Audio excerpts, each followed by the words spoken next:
Hello, class 12th.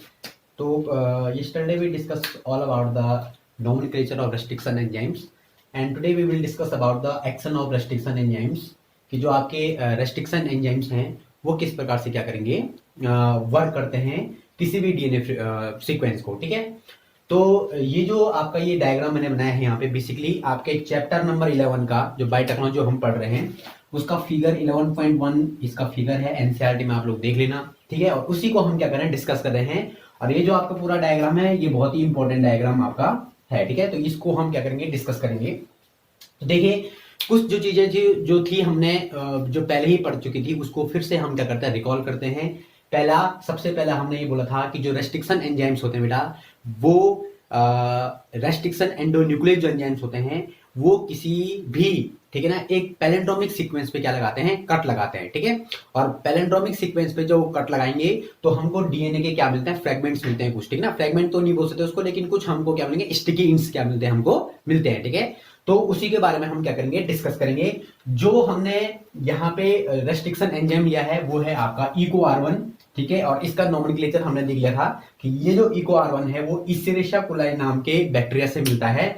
और किस प्रकार से ये क्या करेगा, आप देखिए रेस्ट्रिक्शन एंजाइम पे ये वर्क करता है। ठीक है, तो ये जो डीएनए है जो आपका ये यहाँ पे दिख रहा है ब्लू इंक में जो आपको डीएनए दिख रहा है, ये वेक्टर डीएनए है। वेक्टर डीएनए मतलब क्या है, वेक्टर आपको पता है पहले से कि जो आपका बैक्टीरिया के अंदर जो प्लाज्मिड होगा उसका डीएनए है ये। ठीक है, तो उसको हम बेसिकली क्या बोलते हैं, वेक्टर बोलते हैं। ठीक है ना, तो ये बैक्टीरिया के अंदर जो प्लाज्मिड होगा उसका क्या है, ये डीएनए है। ठीक है, अब आपको ये बात पता होनी चाहिए कि जिस रेस्ट्रिक्शन एंजाइम से हम वेक्टर डीएनए पे कट लगाएंगे उसी रेस्ट्रिक्शन एंजाइम से हमको यहां फॉरेन डीएनए पे भी क्या लगाना पड़ेगा, कट लगाना पड़ेगा। ठीक है, तो ये वेक्टर डीएनए है, हमने इसको ट्रीट किया इको R1 से। ठीक है, और देखिए ये फॉरेन डीएनए। फॉरेन डीएनए का मतलब क्या है, फॉरेन डीएनए बोलो, जीन ऑफ इंटरेस्ट बोलो, डिजायर्ड डीएनए बोलो। ठीक है ना, ये सब डीएनए वो डीएनए होते हैं जो हमको चाहिए। ठीक है ना, इसमें कुछ ऐसी खासियत होगी जो हम प्रोड्यूस कराना चाह रहे हैं। जैसे हो सकता है कि ये इंसुलिन को निकालने वाला क्या हो, डीएनए हो, या ये हो सकता है कि ये किसी केमिकल को निकालने वाला डीएनए हो। ठीक है, ये तो फॉरेन डीएनए है। ठीक है,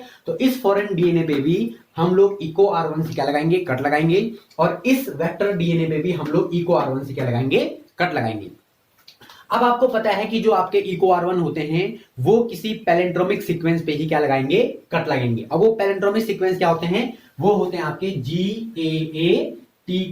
ठीक है, ये हमने पैलेंड्रोमिक सीक्वेंस पे चर्चा भी की थी। ठीक है ना, तो GAATTC जो आपका, आप अगर इस प्रकार से पढ़ोगे तो यहां नीचे से इसके G आएगा, यहाँ AATTC, तो आप या तो यहां से पढ़ो या तो यहां से पढ़ो। ठीक है, तो बात ये आएगी GAATTC और GAATTC। तो ये जो आपका इको R1 जो आपका क्या है, रेस्ट्रिक्शन एंजाइम है, ये ऐसे सीक्वेंस को पहचानेगा जहां पे GAATTC पाया जाएगा। ठीक है, तो इस वेक्टर डीएनए में भी क्या है आपका GAATTC, यहाँ पे आपको दिख रहा है GAATTC, ये आपको दिख रहा है। और इस आपका फॉरेन डीएनए जो ये आपने लिया है इसमें भी क्या है आपका रेस्ट्रिक्शन, जो आपका क्या है, जो न्यूक्लियोटाइड बेसिस है वो यही है, पैलेंड्रोमिक सीक्वेंस GAATTC। अब क्या होगा, अब हमने क्या किया बेटा, इको R1 से क्या किया, ट्रीट किया। और जैसे ही हमने इको R1 से ट्रीट किया तो इसने क्या किया, इसने कट लगा दिया। ठीक है ना, देखिए यहाँ पे ये इसने G तो यहीं पे रहेगा, लेकिन AATTC ये जो आपका हिस्सा था ऊपर वाला ये क्या हो गया, गोल हो चुका है। ठीक है, और यहाँ पे जो यहाँ G था ये भी इसने कट लगा दिया। तो कुछ इस प्रकार से इसने क्या लगाया, कट लगाया।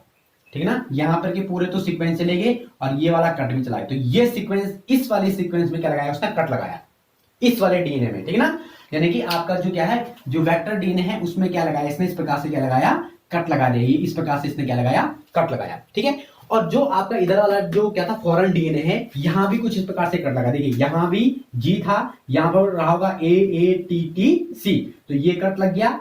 और यहां से ये G भी रहा होगा, यहाँ पे ये भी कट लग गया, तो ये कट लग गया। और यहाँ पे AATTC ये भी कट लग गया। ठीक है, तो ये सारे के सारे जो आपके ये थे, जो न्यूक्लियोटाइड बेसिस थे, ये क्या हो चुके हैं, यहाँ पे हट चुके हैं। ठीक है, तो ये भी हट चुका है इधर। ठीक है, और ये ऊपर वाला भी क्या हो गया, हट गया। अब क्या हुआ, अब आपको कुछ ओवर हैंगिंग क्या मिले, स्टिकी इंट मिले। ठीक है, तो मैंने आपको परसों बताया था एक तो ब्लंट कट मारता है जो आपका रेस्ट्रिक्शन एंजाइम होता है। ब्लंट कट क्या हुआ, ये आपका डीएनए फ्रेगमेंट था। ठीक है, और इस पे हमने कट मार दिया तो ये दो भागों में क्या हो गया, डिवाइड हो गया। इस प्रकार से ये दो भागों में क्या हो गया, डिवाइड हो गया।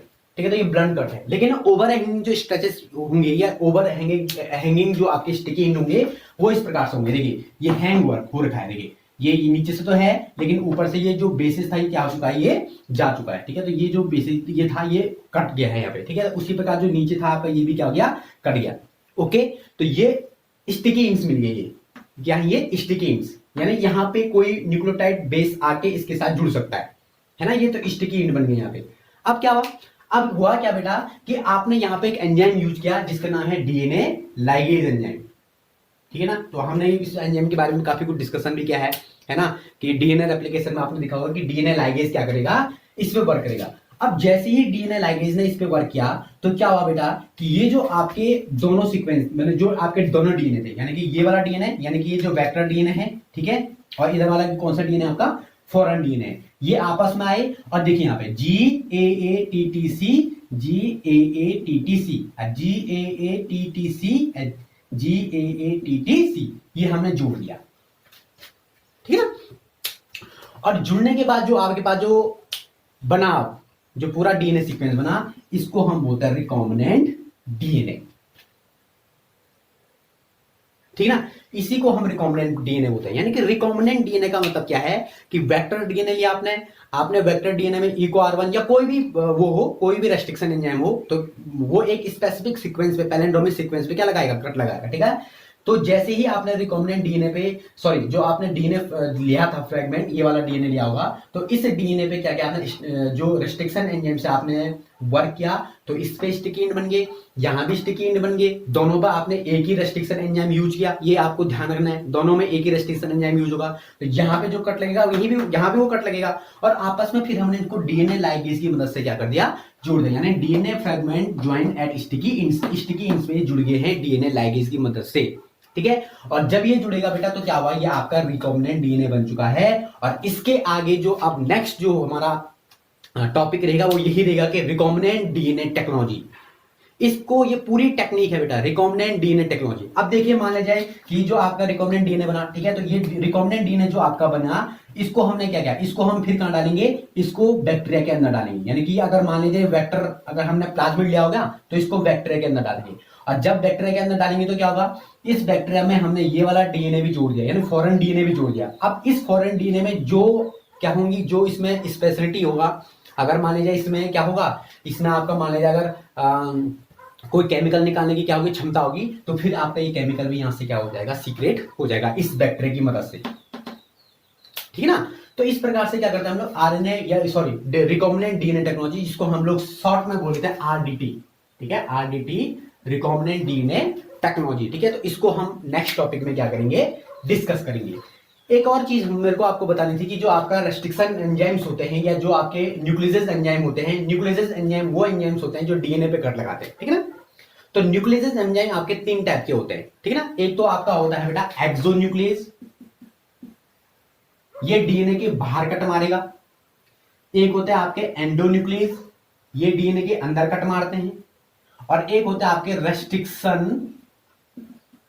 Restriction endonuclease. तो देखो एंडोन्यूक्लियस मतलब अंदर से कट मारेगा, लेकिन रेस्ट्रिक्शन का मतलब क्या होगा कि एक विशेष तरह के सीक्वेंस को देख के क्या मारेंगे, कट मारेंगे। तो वो सीक्वेंस क्या होते हैं, आपके पैलिंड्रोमिक सीक्वेंसेस होते हैं। ठीक है, तो आज का जो टॉपिक था आपका यही है कि किस प्रकार से जो रेस्ट्रिक्शन एंजाइम्स हैं वो क्या करते हैं, आपके वर्क करते हैं, वो किस प्रकार से क्या करेगा, आपका डीएनए जो आपने लिया हुआ है उस पर क्या लगाएंगे, कट लगाते हैं, और किस प्रकार से हम दोनों को जोड़ देते हैं। ठीक है, तो मिलते हैं नेक्स्ट टॉपिक में, RDT यानी कि रिकॉम्बिनेंट डीएनए टेक्नोलॉजी, उसको डिटेल्स में हम लोग पढ़ेंगे। तब तक के लिए गुड बाय।